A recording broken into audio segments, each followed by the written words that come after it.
people think that eating out at healthy places is healthy, right? Like we're hoping that if something says Whole Foods on it, it's going to be healthy.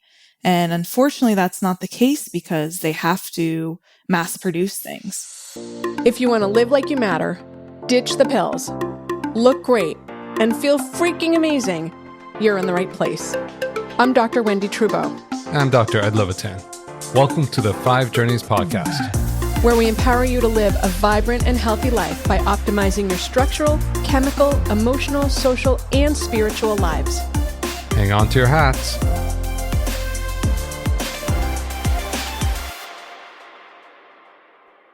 Welcome to the 5 Journeys podcast. We are really excited today to have Stacie De Lucia, and she is our 5 Journeys nutritionist. And I know I learn something new every time I speak to her, so I'm really excited to talk and see what new things I can learn. Let me tell you about Stacie. Stacie's a registered dietitian nutritionist, and she studied at the University of Delaware. She's currently pursuing a master's degree in functional nutrition because one degree wasn't enough. She's got to get another one. She's worked on organic farms in Hawaii and Italy, and really her passion lies in learning and teaching people about sustainable agriculture and holistic healing through whole foods and lifestyle. We're so excited to have you here today, Stacie. Thank you. Wow, thank you guys. It's so good to be here. So we really want to know, why does the quality of food matter? Big loaded question, right? So I'm sure everyone has heard the saying, food is medicine. So really, to me, food is our first line of defense to keep our bodies healthy, whole, balanced, as our medicine source. And then later on, we use it as a defense against, for our immune system, keeping all our systems balanced, our microbiome. We'll go more into detail on that, but what's inside of our food is really important, specifically for the chemical composition of our body. So it really interacts with everything, our gut, our brain, to keep us and make us a whole person that's functioning properly. Yeah. And the quality for me is huge because there's such a big difference right now in this world between the commercial petroleum-based foods that are loaded with chemicals and herbicides and pesticides, and then the organic stuff that has to fend for itself and has all the micronutrients and phytonutrients that it needs to really grow. So I think it's a huge, huge topic. I'm not sure people in general know that about organic foods, actually. I think that's something really huge, that the organic foods have to fight for their right to grow. And the foods that are treated with pesticides, herbicides, and insecticides, they get their work done for them. So they grow, but they don't develop the same level of nutrients and antioxidants. So I think that's a really critical thing to underscore for people. Yeah, there's a big debate about organic, conventional, and what does that even mean? That term natural is thrown around a lot, which absolutely means nothing. Anyone can put natural on their label, but organic, has to go through all these different stipulations. So it's more regulated, and it's a way that we can have more control over our food because most of the time, we're not the ones that are growing it, picking it, seeing it getting processed. So things that are organic, we can have some kind of trust there that there's no antibiotics added, nor no hormones. Pesticides and herbicides are from naturally derived sources. The animals are being raised in a more humane way.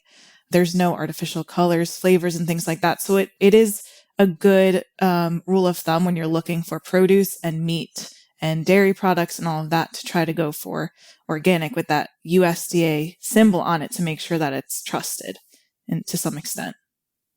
So why do we care? All right, so it's organic. Great. What's in it for me is really what I think a lot of people are asking. Okay, it's nice to have no herbicides, pesticides, but how does it help me? Why pay the cost? Exactly. Yep. So it really goes back to making sure your body is functioning properly. And sometimes we don't see that until we start to break down. So I know in our functional medicine practice, sometimes we're a last resort for people. They haven't really cared about what they've been eating their whole life. They've lived a sedentary lifestyle. They've had high stress, trauma, things like that. And then all of a sudden, it's like a light switch turns on or off, and the body starts to break down and all of these symptoms start happening. And they're wondering, what went wrong? but it's a matter of living a certain lifestyle with this high value of food so that we can prevent that from happening, where it all comes crashing down. So it's really about kind of living this lifestyle to make sure that all the systems are running properly. We don't see it. It's like if you want to see how a car is running, you can look under the hood. But for us, we get testing and things like that, but most people don't really look at their bodies and how they're feeling. They're not so intuitive about it until systems start to shut down.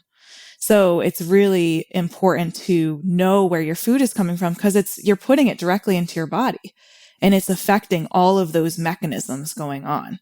So sometimes we don't think about that until the worst happens. So this is kind of a good awareness for people to think about, okay, maybe I should not eat out every single day of the week. Maybe I should start looking at what's in my food and start reading labels. So I don't have to spend so much money on medical bills later on. I mean, obesity is like billions of dollars per year in our country on trying to treat it, rather than if we focused on prevention, we'd be saving all that money and be able to put it in something else. So it's a big issue that people don't realize, but that's why we're here talking about this.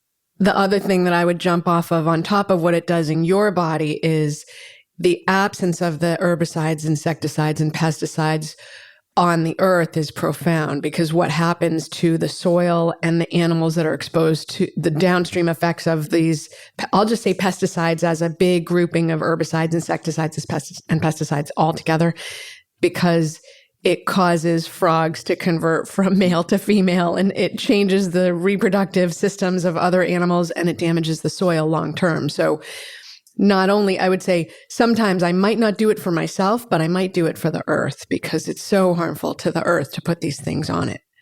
So that's the second argument for why do it. And then I'll jump off that.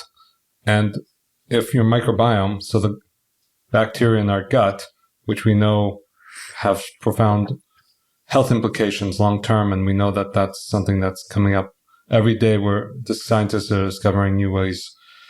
That's actually, our microbiome is a reflection of the microbiome of the soil. So if we put pesticides and herbicides in our bodies, we mess up our microbiome, and they're messing up our health.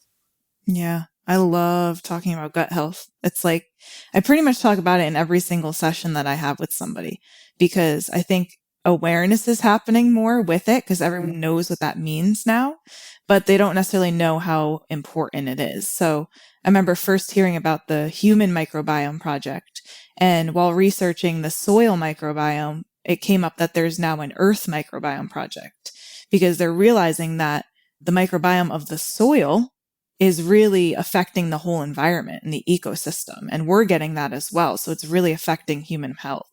So I love that you brought that up with the sustainability piece, because we might not only be doing it for ourselves, but it's about the land that we're living in, the resources that we're using up, and our children and our children's children, kind of looking out for them to make sure that it's a place that they'll have the same experiences that we did growing up that we loved, going out and going to farms and getting to pick fresh produce and not having to worry about, necessarily washing it so much, or all the other things that we might have to worry about now, and kind of helping preserve that so we can feed our families and our communities too. Something that I like to think about is when we were younger, we would be outside playing in the dirt, right? Like, we weren't necessarily eating it, but we were playing in it. And so that was really actually contributing to our microbiome. Even us adults, we've been confined for a year and we're not exposed to people.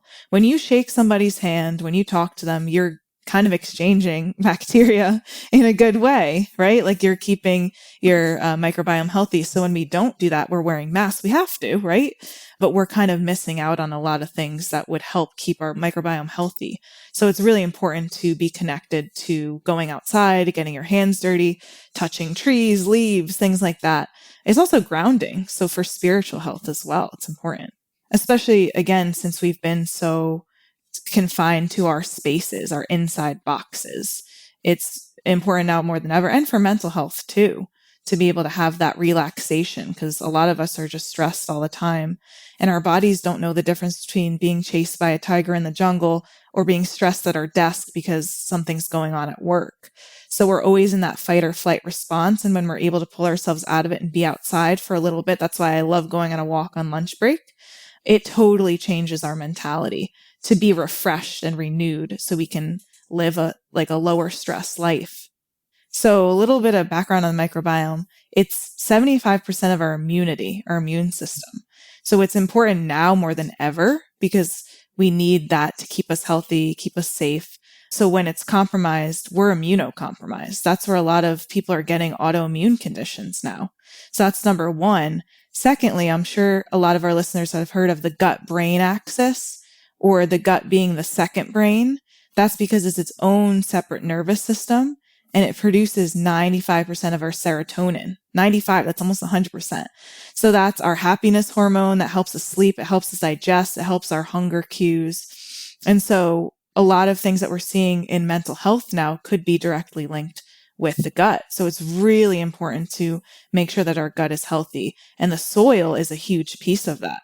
So I know this is a recent topic for me that have been looking into, because I don't really think about it too much. Like, I've heard about rotating crops to keep the soil nutrient dense and nitrogen and oxygen and carbon and things like that it needs, but it has its own little microbiota in there. So it has fungus and bacteria that work together to be its own ecosystem to help the plants thrive. So it's like if the plants had a gut, like a stomach or a microbiome, that's what the soil is for them. So they're taking that up. So when we eat something, like when we go pick those berries out there, or even root vegetables like carrots and radishes, and just kind of rinse it off, we're getting a lot of the bacteria that we need to keep our gut diverse. Because if we have too high levels of certain types and not enough of others, that's when this dysbiosis starts happening, where we get thrown off and we start getting, irritable bowel syndrome or bloating, gas, things like that. So keeping it healthy with having nutrient dense soil is important. So all these pesticides and herbicides, the word is right in there, pesticides, bugs, right? Like they're killing the good bugs in the soil. Just like when you use like the antibacterial soap and things, it's killing all the bacteria, not just the bad ones. So the same thing goes for all these sprays. So it's using all these things is killing all that. So it's depleting the soil of these nutrients. Talk to us about meat. Meat, yeah. We need to care about meat because it's a hormonal food, right? Like we're eating an animal that has hormones. So that's going to affect our hormones in our body. And I know in our practice, we see a lot of patients with hormonal issues. And that might not be the only source that it's coming from, but it's a big contributing factor to kind of throwing them off balance. So if you think about an animal that's out being pasture raised, grass-fed, grass-finished, or organic practices where they're out, they're able to graze, they're able to be not confined, eating healthy things that their bodies are used to and know how to process, it's way less inflammatory to the body than something like an animal that's packed in together.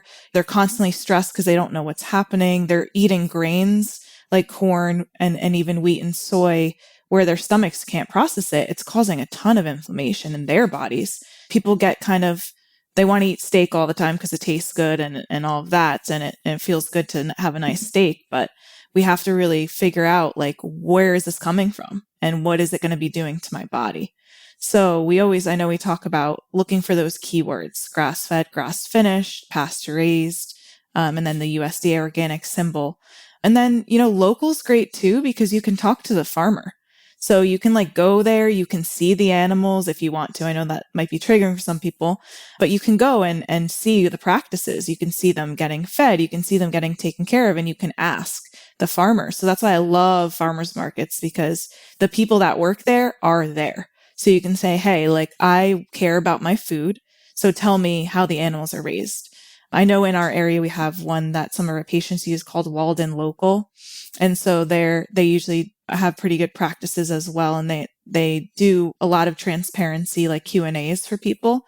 So something like that in our listeners' other areas is good to look into. Even meat shares. It's a really cost-effective way to have meat, especially if you have kids, or a big family you have to feed. buying a lot at one time will definitely pay off in the long run, and making sure it's good quality helps with that as well.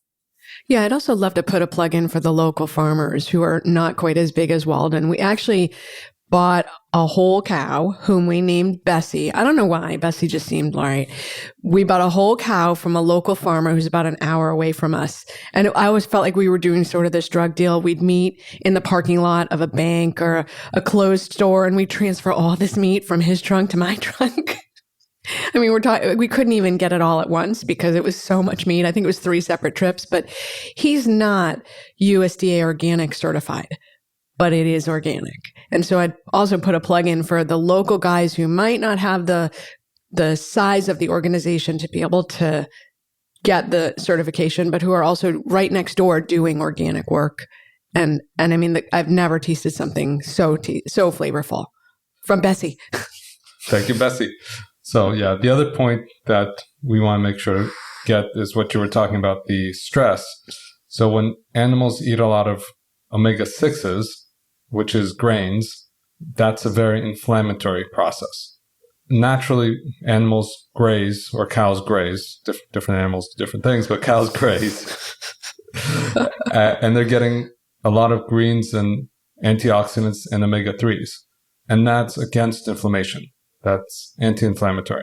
So there's a huge difference between eating an 8-ounce steak that's conventionally grown and an 8-ounce steak that's organic. And people really don't get the difference because it looks the same, but one is really inflammatory, one is not. It's pretty profound. Yeah, and the same thing goes for dairy because it's the same animal. Yeah. I want to go back to something you referenced, Stacie, where you said, maybe I won't eat out every night. Can you talk to us about the difference between home cooking and eating out every night? Like, what difference does that make? Because I think for a lot of people, they are not necessarily cooking, and it feels like, well, I went to the Whole Foods bar and I ate the processed food, but it's whole food, so it's good for me. Good. Right. Right. Yep. So something that I've noticed in our practice is that people think that eating out at healthy places is healthy, right? Like we're hoping that if something says Whole Foods on it, it's going to be healthy. And unfortunately, that's not the case because they have to mass produce things. So as a part of being a dietitian, you have to work in food service. So I've worked in school food service before. I've worked in, you see the dining halls.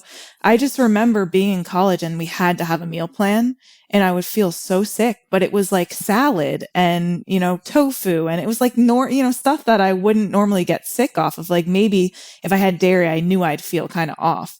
But if I had just a salad, what was wrong? Why was I feeling so sick after I ate? And a lot of it is the heavy processed oils and all of the additives that we don't see. Like you see the big trucks come in with all of the big boxes that they buy in bulk to feed all these people. And it's a lot of heavy oils, corn, canola, soy, just products that are really like heavy in preservatives that you wouldn't think are in the foods. And so I think growing up, I was very privileged to have a dietitian as a mom, even though sometimes I resented it. I wanted to go to my friend's house and raid their cabinet with all of the gushers and fruit roll-ups and things like that. I learned that, I was very privileged. And so I think my body was used to eating so clean that when I went away to school, on top of the stress of being in school, the food, my body just wanted to reject it. It was like, what is this? This doesn't make me feel good.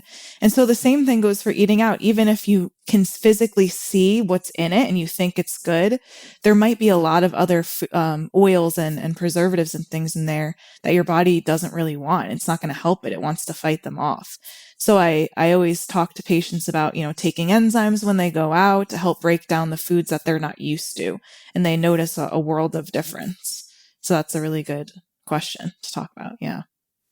Yeah, that's profound. And I found that no matter how organic a restaurant is, it's still not as good as home.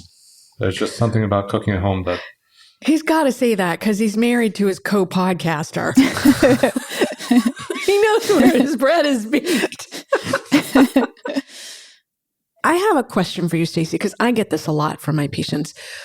How do you prioritize it? So, for example, is organic from California when we live in Boston area more important than non-organic local? Like, how do you prioritize what's more important? And then what is the effect of driving a truck or flying or something on the environment? So when you package it up, obviously the best would be organic from a local farmer down the street, doesn't have to travel, and it's year round. Actually, I'm going to say the best is grown in your own garden. Thank you That's very true. much. That is true. We have a plethora of cucumbers right now. But assuming most people aren't going to do their own garden and can their own foods, how do you prioritize this? Right. So I love talking about local for multiple reasons. One, like you just said, if the food is traveling from California, we live thousands of miles away from that. So the impact on the environment's not good at all because it's emitting all the fossil fuels, but it's also not great for our bodies either, because if you think about it, and you guys know this because you garden a lot, once you pick something, it already starts losing nutrients because it's not attached to that source anymore. So think about something that was picked 3 weeks ago in California and it finally just made it to my plate. What's left besides maybe a little bit of water and some minerals? And then, on top of cooking it, I'm probably cooking it, maybe I'm sauteing it or boiling it, then there really isn't a lot left. Like it doesn't have much defense left. So I'd say local is number one. And also for the same reason of you can talk to the people who grow it. So even if it isn't USDA certified, because it is a hard certification to get and it costs money, you can talk to them about their spraying practices and their sustainable practices. So a lot of them they use terms like biodynamic. I know like Drumlin Farm near us also has like biodynamic practices. They're not USDA certified, I don't think, but they use biodynamic practices. So they're regenerating the soil. They're using rain as their source of water rather than using a bunch of water and wasting it, because that's a big issue too. And they don't use any, like all of their spray is like white clay. So it's naturally derived. It's not any harmful pesticides or herbicides. It's a really cool place. And there's a lot of small farmers that are trying to do more of this. And so supporting them on top of all the other benefits we just mentioned helps to keep the demand up so we can have these kinds of foods. Because if the demand isn't there, then they might be forced into do conventional growing. Because like I said, it is kind of expensive to be all USDA certified and the regulations are really hard and things like that. So I think local for me would be number one for most of our patients for all of those reasons. Okay. So Stacie, thank you so much. This has been amazing. Yeah, it's so great to talk with you guys about all this stuff. I learn just by speaking it and then having you guys, give me some insight too. It's great. Yeah. So we're delighted you were able to join us. And if you're out there listening, we're delighted that you were able to join us for this episode. Be sure to follow so we can keep you up to date with new episodes. And once again, thanks for listening to the 5 Journeys podcast. Thank you and take care. Were you inspired and empowered today? Don't forget to follow so we can help you keep transforming your health. Until next time.